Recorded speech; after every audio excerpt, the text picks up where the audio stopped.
Casey and Dustin, Worthen Arena was a sea of red and white tonight as fans cheered on the Cardinals against Bowling Green. And with the arena celebrating its 10th anniversary today, fans couldn't help but express how much the facility has meant to Muncie and Cardinal basketball. The pride of the cheerleaders and the pep of the band helped build the excitement at Worthen Arena. Fans enjoying tonight's game against Bowling Green were also celebrating the 10th anniversary of the facility. It's just a really nice place to go. This is a great arena. I used to live in Bloomington. I used to go to the IU Stadium all the time. This is better. It was 10 years ago today that former President John Worthen dedicated the facility to the future of the university. Clearly, it is a tremendous addition to our campus and a symbol of the forward momentum of Ball State University. And today, the university and its athletic programs couldn't be doing better. Fans who have followed the Cardinals for the last 10 years all are ready to share their favorite Worthen Arena memory. Bonzi Wells was great. That was a lot of fun coming to see him play. When Bonzi Wells was here, I think it was his senior year. It was a real exciting year. So with another basketball game getting ready to go into the books, fans say no matter what the outcome, they'll be back next time. Not only sporting their red and white, but their pride in a facility like Worthen Arena. The facility, which was originally known as just University Arena, was given the name John E. Worthen Arena last year. The Board of Trustees for the university wanted to name the facility in honor of the former president to thank him for helping to make the new arena a reality. Casey and Dustin. All right, thanks, Josh. Park officials on the city's south side are fed up and ready to shoo away the thousands of crows that have nested in parks and neighborhoods. Today, workers installed strobe lights in treetops to scare the pesky flocks. The maintenance crews went to work last week after the snow melted to find some areas covered with bird droppings. Get this, in some places the droppings were a ½ an inch deep. Wow. Well, we may soon be seeing our water utility rates go up. That's if the American Water Company gets its way.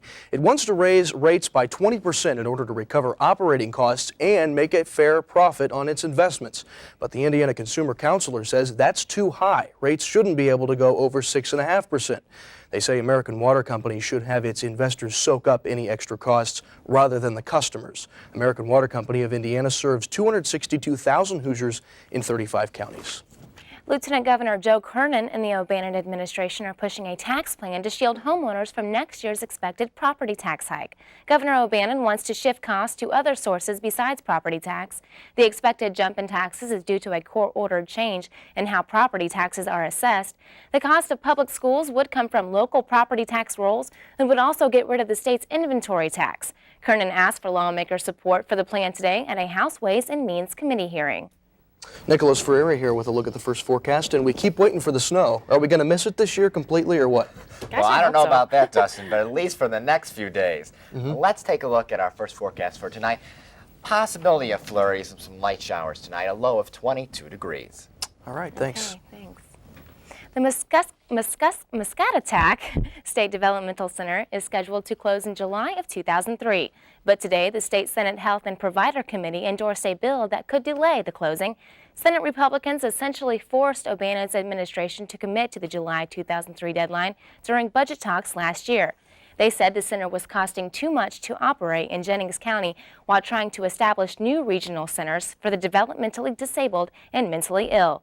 Lawmakers from both parties are concerned the deadline may not allow enough time to transfer Muscatatuck residents to other centers to receive appropriate care. News from Marion, Indiana now, where fire investigators say several juveniles may have started the fire that destroyed historic downtown's Grist Mill restaurant. Police saw the unidentified juveniles near the building before the fire started. Marion's fire prevention chief says he's sure that it is an arson case, but doesn't know exactly where the fire started. The front door of the restaurant was open when firefighters arrived on the scene. From our partners at the Ball State Daily News, here are tomorrow's headlines tonight. A Ball State professor tells of his encounters with the hippie movement. Student Voluntary Services are seeking volunteers, and the Muncie Drug Task Force has arrested a Muncie woman for cocaine. Read these stories and more in tomorrow's edition of the Ball State Daily News. Stories about the hippie movement, huh? Oh, yeah. I have to look forward to that. Wonder who that was. We'll find out. Still ahead at 9:30, another school shooting on the East Coast. We'll tell you where and what happened coming up. And the war on terrorism continues and expands to new borders. We're following Secretary of State Colin Powell next on NewsCenter at 9:30. Doctors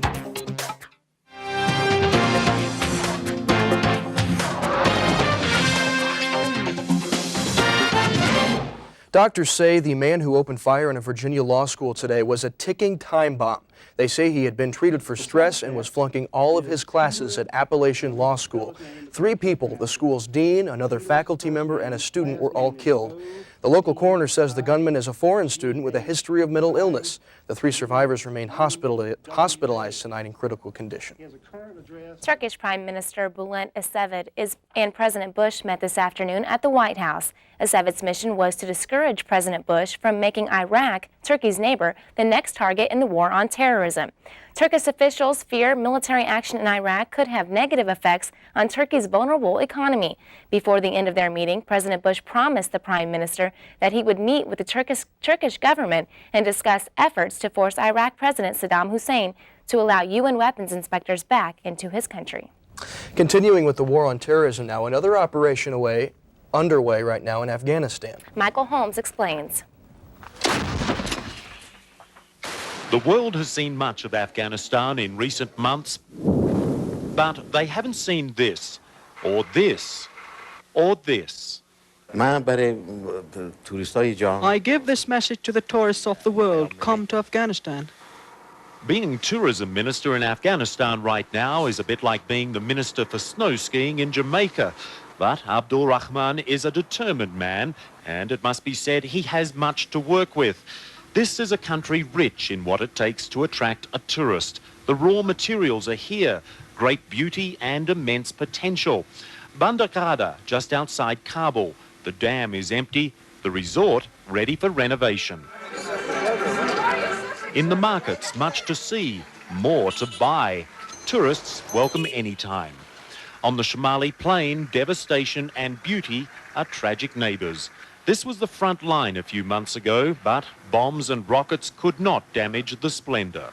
There's just a lot of patching up to do, which brings us to an invitation. I want foreign companies to come and share with us in the rebuilding, to be our partner. The government says the once bustling airport will be open to international flights soon. The sign pointing you towards Kabul's only major hotel will again mean something. War has knocked the 5 stars off the Intercontinental Hotel, quite literally. The manager says, however, the stars will return and the tourists too. Of course, there will be a lot of tourists. They will come. I'm sure they will come.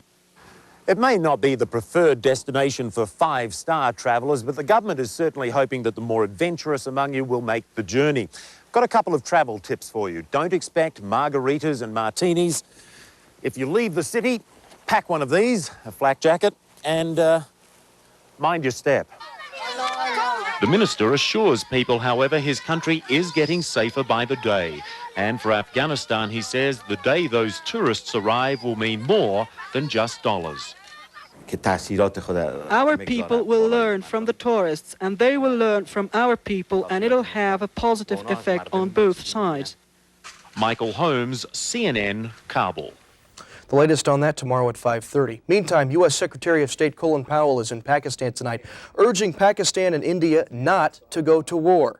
India refuses to back troops off of its Pakistani border, but Pakistan wants the Indian troops gone. Both countries have nuclear power and say they're ready for war, but Powell says there's reason for hope. President Musharraf did not make the decision to fight extremism to please other countries. He decided to confront terrorism because he knew it was important for Pakistan and its people to confront terrorism.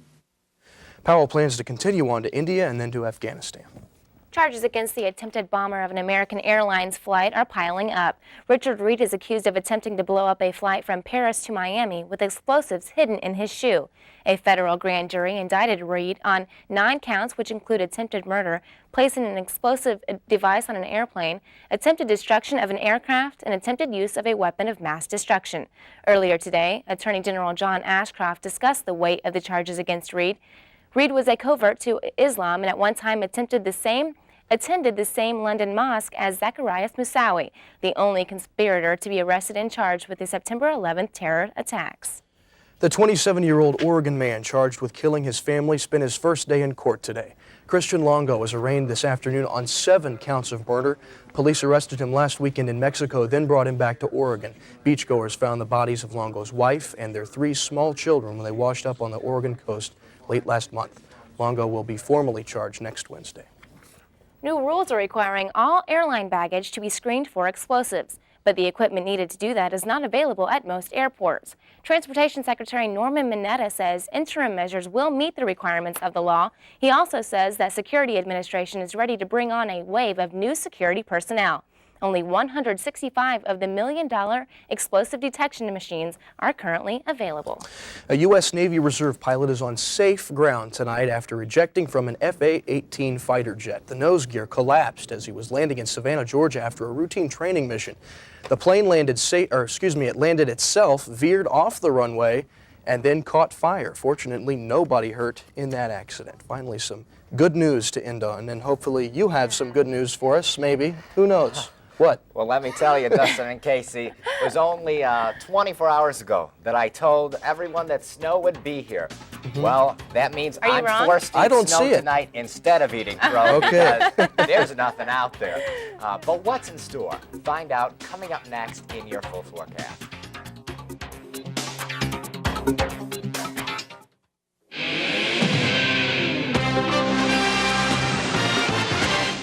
Good evening, everybody. Let's open up our weather almanac for today, Wednesday, January 16th, 2002. Today, our high was 37 degrees. Our low was 28, both above normal for this time of year. Our sun rose at 8:02 a.m. and set tonight at 5:41 p.m. Across Indiana today, highs were above normal in most of the state. The coldest was 33 up in South Bend. Fort Wayne saw 37, the same as us here in Muncie. 41 Indianapolis, 46 down in Evansville. Currently outside, we have overcast skies, a temperature of 39 degrees. Humidity is at 56%. In our satellite picture, what we want to take note of here is this cold front that moved through today and dropped that snowfall that we were supposed to see, but it dropped it in parts of Chicago, Wisconsin, and northern Indiana. In our radar picture, you get a better glimpse of where that snow fell, and you see that the line of snow and rain went about right in between Fort Wayne and us down here in Muncie had the rain. So that's where it went today. We saw those scattered showers, but really very minimal precipitation, and then just some other snow and rain on the western side of the country. Locally, you see that precipitation that moved through Indiana today, no more later tonight. And for tonight, that cold front continues to move through. Our lows here in Muncie will be in the 20s. We can't complain about that. That's about normal for this time of the year. For tonight, a chance of flurries and some sprinkles out there, a very minimal chance, a low of 22 degrees. For tomorrow morning, partly cloudy skies. We'll finally see the sun after a pretty dreary day today. The temperature, 26 degrees. And tomorrow, this cold front continues moving eastward, bringing the precipitation that moved in Wisconsin and Michigan today to the east coast, to New York. More snow for our friends in upstate New York. But look at this. Here comes another cold front. And this could dump about a foot more snow in Michigan and the Upper Peninsula. So they will be digging out of that for a very long time in the next few days. Tomorrow, the highs here in Muncie will be in the 30s and 40s to the south. For tomorrow, sunny skies, a high of 31 degrees, winds west at about 4 miles per hour. In our 3-day outlook, temperatures continue to be about where they should be for this time of the year. 33 Friday, Saturday 30, Sunday 34 degrees, a small chance of snow flurries on Sunday. Nothing to worry about, though, I don't think. What about anytime soon? Do you see any snow flurries coming in? I'm crossing my fingers that we won't see it, but weather's so unpredictable. Exactly. You've got a great job. You can predict one thing one night and then come on the next night and say, here's why I was wrong. Don't remind me, Justin. Thanks, Nicholas. Thanks, Nicholas. Margie Zihar in next with sports and good news over there. Yes, definitely good news. I'll have news on the women's basketball team, but also little news on the men's basketball team. They played at Worthen tonight, team that only had one loss. I'll give you all the highlights. Tom Kozrowski will give you all the highlights when NewsCenter 43 returns.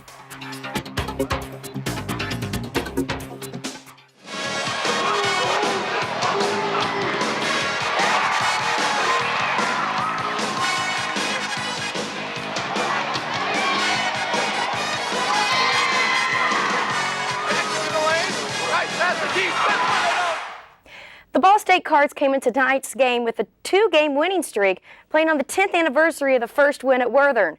With a wrap-up of tonight's game, Tom Kozrowski joins us at the news desk. Tom, big game for the Cards tonight, with the Falcons having only one loss on the season. Yeah, that's right. You know, Margie, you could probably file this one against the Duke game in terms of importance. Bowling Green came into the game on a 12-game winning streak, including 5 straight wins on the road. And could the Cards break that cycle tonight and ground the Falcons? To the highlights we go. Bowling Green off to their best start at 13-1 under head coach Dan Dakich. Early on, Petey Pobb in the house, helping out the Cards cause. Cards down just 2, and it's early, so let the Keith McLeod show begin. Billy Lynch looking for Lonnie Jones. Corey Ryan pokes it away. Jermaine Fitch picks up the loose ball, feeds Keith McLeod. 2 of his 19 in just the first half. He was far from done. A little bit later, look at Chris trying to draw the foul on the three-pointer. It's no good. McLeod picks up the loose ball, pours in 2 more. He finished with 36 on the night, but Petey gets one back. Check out the move on McLeod, just breaking his ankle, hits the jumper. Cards take the lead into the locker room and at half, and at the end of the game, they win it 92-79 the final, and they break Bowling Green's 12-game winning streak, but more importantly, they go up 4-1 in the MAC West and maintain their 1-game lead in the West. Margie, back to you. Thanks, Tom. And the Ball State Lady Cards went into tonight's game at Ohio with a 10-4 record, hoping to bounce back from the loss on Saturday at Northern Illinois. The Lady Cards lost that one by 3 after having an 11-point lead midway through the second half. Ohio was 7-7, and thanks to the Lady Cards play this evening, are now 7-8. Ball State won tonight 85-75, which makes them 3-1 in MAC standings. And Tony Dungy may be out of Tampa, but could be in Indy. When questioned, Dungy's agent, Ray Anderson, would not say if someone from the Colts had contacted him directly, but told the AP on Tuesday that there were, quote, informal indications that could lead to an interview. Speculation about Dungy has surfaced in part because of his ties with Colts offensive coordinator Tom Moore. They were on the Minnesota Vikings staff together during the 1992-93 season, and Moore was the offensive coordinator at the University of Minnesota when Dungy was the Gophers quarterback in the mid-1970s. And the Big Easy might not be as easy anymore with a bunch of Hornets around, but it looks like that's the way it's just going to be. Louisiana state officials and the owners of the Charlotte Hornets talked about completing a deal to bring the NBA team to New Orleans today, possibly announcing the move by Thursday or Friday. Reporters have been urged by the state's governor to listen to his Thursday afternoon radio show for a possible announcement, and officials at the New Orleans Arena have called a news conference for Thursday. Part of the moving deal would be work on the arena, which would expand the number of arena suites from 44 to 60 and the building of locker rooms and a club area. And look at those lines. They lead to Dallas Mavericks owner Mark Cuban, who made good on his offer today managing a Coppell, Texas Dairy Queen for 2 hours. The Dairy Queen chain made the management offer to Cuban last week in response to his comment that he wouldn't hire Ed Rush, the NBA's head of officiating, quote, to manage a Dairy Queen. The league fined Cuban $500,000 for the comment, a record for an individual by the NBA. But just in case you're wondering, for about $150,000 more, Cuban could have bought his own startup DQ franchise. And so, you know, I think it's a good thing. That's kind of a way that he went out into the community and kind of. I bet that DQ was happy he was there. It looks like he perfected the curl. Yeah, I think so too. Coming up after the break, Nicholas Ferreri has one more look at your wake-up forecast. Okay.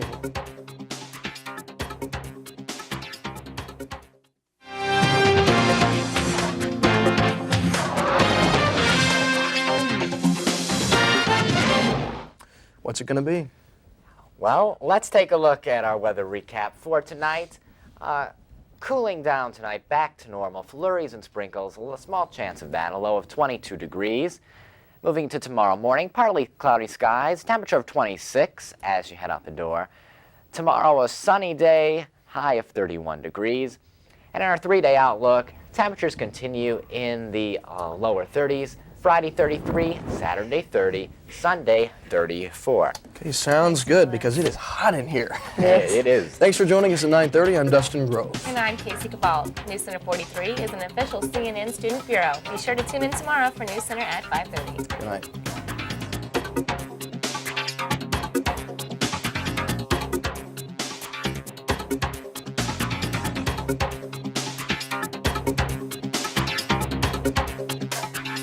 Thank you.